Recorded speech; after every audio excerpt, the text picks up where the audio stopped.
اعوذ باللہ من الشیطان الرجیم بسم اللہ الرحمن الرحیم۔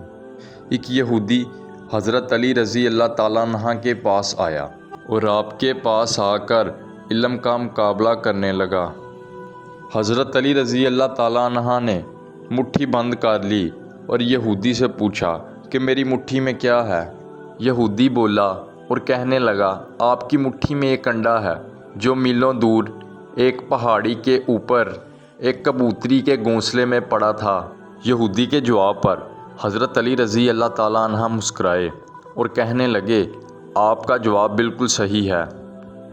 آپ فرمانے لگے، آپ کا جواب بالکل صحیح ہے، چلو اب یہ انڈا لو، اسی جگہ پر رکھ دو۔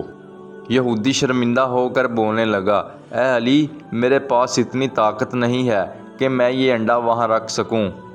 حضرت علی نے فرمایا، تمہارا بوجھنا بھی بہت بڑی بات ہے، بتاؤ یہ تمہارے پاس علم کیسے آیا ہے؟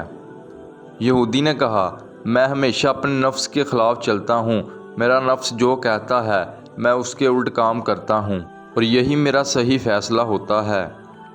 حضرت علی نے فرمایا کہ تمہارا نفس اس وقت کس چیز پر کام کرنے کو نہیں کر رہا؟ اس پر یہودی نے کہا، میرا دل ایمان لانے کو نہیں کر رہا۔ حضرت علی نے فرمایا، تو پھر اپنے اصول پر قائم رہو، نفس کے خلاف جا کر کلمہ پڑھو، یہی تمہارے لیے بہتر ہے۔ یہ سن کر یہودی نے کلمہ پڑھا اور دار اسلام میں داخل ہو گیا۔